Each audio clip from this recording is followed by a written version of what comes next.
Hey guys, subscribe for daily content. And if you're shopping for gear, make sure you check out the description for the newest items at some of the very best online retailers. There's also links for some of the items that I personally recommend. Thanks! What's going on YouTube? Metal Complex here, and today I've got a short little knife review / knife overview to share with you guys. This is the Artisan Cutlery Revel, designed by Ray Laconico. This is a knife that we have talked about before, but this is the least expensive form that it comes in. This is a $44 knife sporting fiberglass reinforced nylon scales with full steel liners and ar-rpm9 for the blade.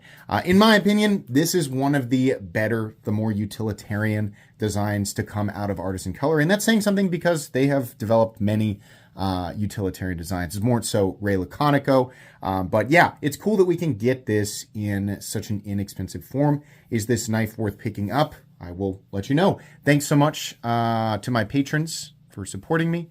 And make sure to follow me on Instagram at metal_complex. We're going to proceed with this one here for a bit, and I'll bring the black one back just here in a second. Overall length, we've already really talked about this model, right? But I'll do the specs for anybody who hasn't seen it. 8-inch knife, it's a full-size knife, 3.5-inch blade, 3.35-inch cutting edge. Any custom scales you find in this section, which is the size comparison section, can be found down in the description under Original Goat and others. So you can see it's a pretty big knife. It's not quite as big as something like the 8010 or my own Excalibur, but it is fairly large. Let's put it up against the, yeah, it's right here, the Benchmade Grip Tilliner, in this case the Ritter Hogue, and the Hogue Deca.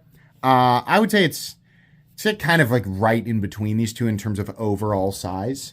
And then finally, let's put it up against the Spyderco PM2 and the Spyderco Para 3. How is the action on this knife? It's pretty good. I mean, you know, it's a button lock from Artisan Cutlery. You push the button and the blade falls. That's fall shut. To some people, that's all the more that matters, right? But I wouldn't expect luxury smooth action on knives like this. You can feel the bearings just a little bit sort of bumping and lumping through there, but no big deal. Still just fine. It does exactly what you want it to do. And honestly, the detent that is created by the plunge lock is pretty okay. You can thumb flick it out because of where they put this hole here, and you can also reverse flick it. So honestly, yeah, it does exactly what you'd expect it to do, and that's good.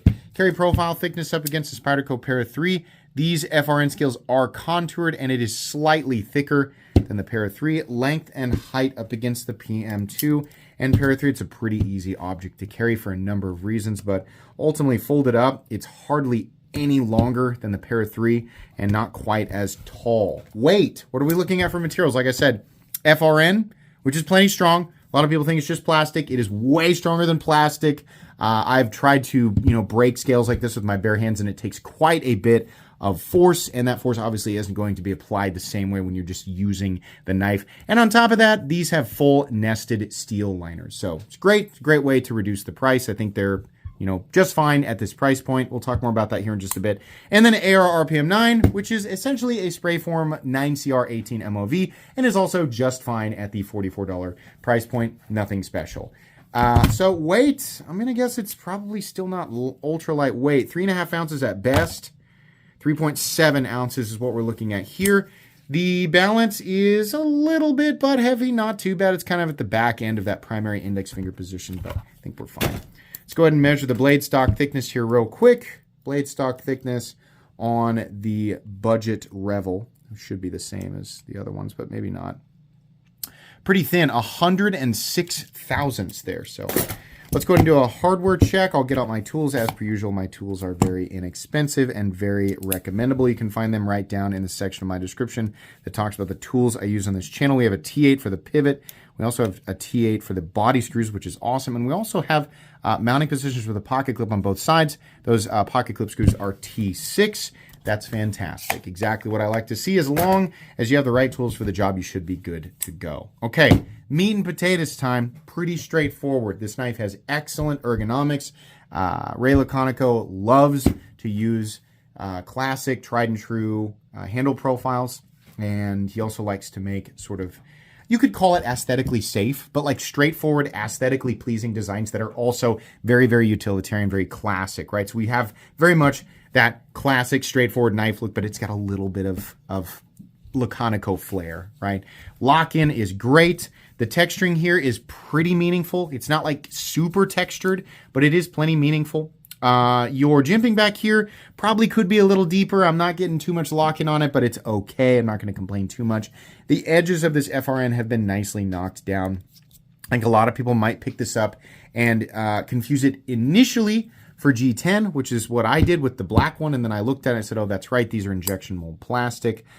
So yeah, the reason that it doesn't feel nearly as cheap as you might expect is because it has those steel liners backing it up underneath. The added heft of the steel liners is not necessary. The handle material is plenty tough. I mean, they could have just, put a little cartridge in there so the bearings had something to write on, and it would have been fine. It would have also reduced the weight. It also would have felt insanely cheap. And anybody who's ever picked up the Benchmade bug out knows exactly what I'm talking about. If you like to min-max the weight to functional ratio, if you like to do that, well, okay, fine. For me, the nice thing about this, going with something like this, is that that added heft gives you that feeling of this is not a cheap object. It still has heft and solidity. And then at the same time, because it is FRN, it costs less than what it would cost to have micarta, for example, or even G10. I don't know why G10 would cost that much more, but apparently it does, right? They're also pretty nice. I mean, the fiberglass reinforced nylon scales here. I'm not sure exactly how they make these, but I cannot imagine it's very expensive. But they are nice. It's contoured. It's got some nice texturing there. Got a little perimeter line. The blade is just a simple PVD coating, but it's better than paint. It's kind of cool that they're using a PVD coating at this price point.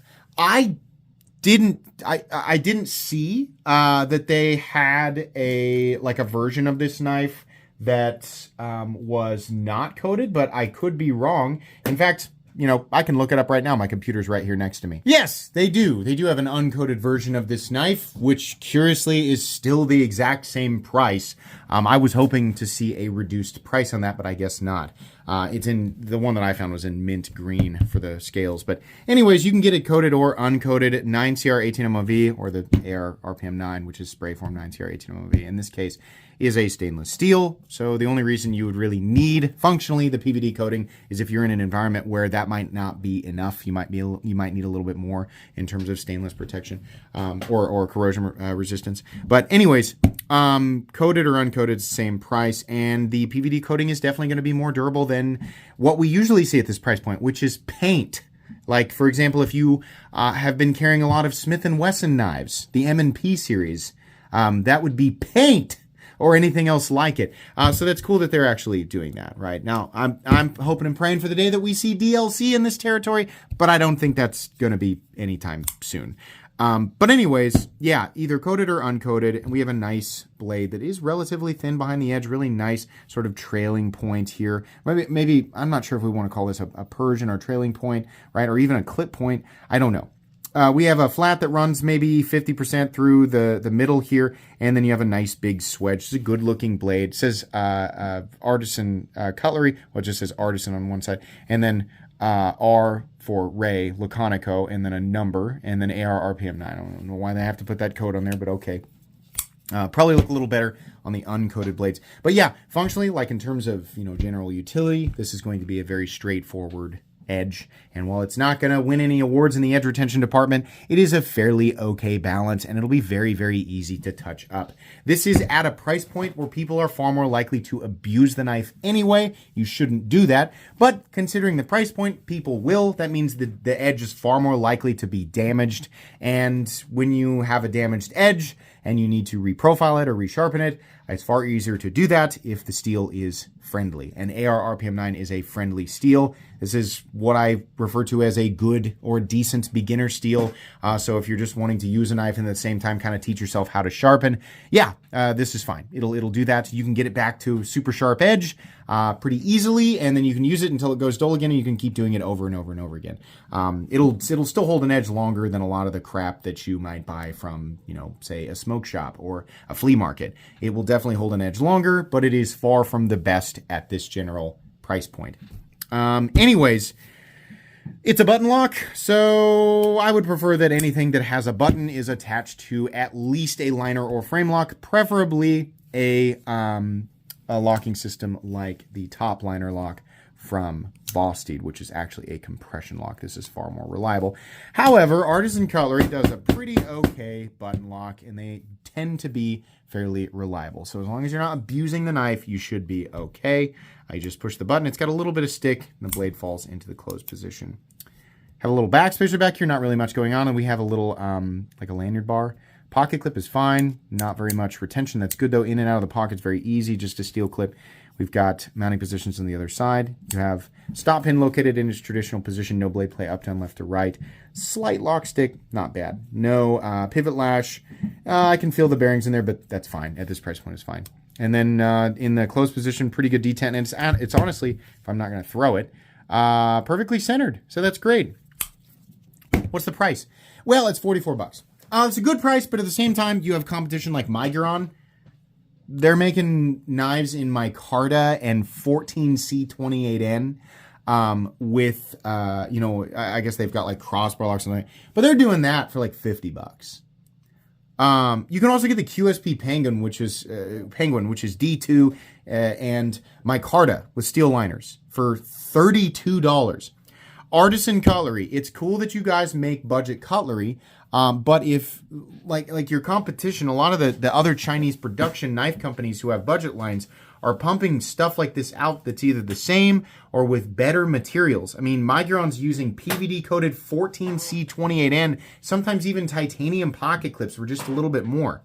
I think that this should be priced lower. I think that in order for this to really stand out, it needs to be like a $35 to $38 knife. And I understand the argument immediately is going to be, how are we supposed to make money on this? This is a collaboration between ourselves and Ray Laconico. Fair enough, because you do have to make enough to pay Ray and for the company to make money themselves. And while there's probably a decent amount of markup in it, it's probably not nearly as much as people think. So the price is still good, and I get that. Like it's neat that we can get a budget Ray Laconico design. So I don't think the price is terrible. I just, you know, it's like I wish that it was lower, you know, considering the competition. So if you really like the Ray Laconico look, you like the idea of owning a budget Ray Laconico design, I don't think this is a bad price at all. But if you don't care about that and you're just looking for like dollar for dollar, you know, best dollar for dollar knife in this territory, there's like a bunch of other choices. This is good, and if you buy this, you didn't make a bad choice. In fact, generally speaking, this is a recommendable knife. At 44 bucks, I mean, yeah, this is going to serve the average person really, really well, and it is a nice quality product. But we live in an age where there's a bajillion of these out there, right? It's getting harder and harder. While the average person definitely still carries a crappy gas station knife, it's getting harder and harder for people to ignore stuff like this because it's so prominent. 10 years ago, this would have been a miracle knife. In fact, 5 years ago, I would have considered this a miracle knife. Now it's like, yeah, that's kind of what we expect. Like, it's okay. And, you know, so it's cool that you can get the Revel in a budget model. You know, but you're going to have to pay a little bit so that Ray Laconico can make a little bit, which is fair because last time I checked, Artisan Cutlery and Ray Laconico were not charities. They're definitely trying to make money. So I think that's fine. This is both a cheap knife that I like, and it is generally speaking a recommendable knife. But I will say there, right at the end, asterisk.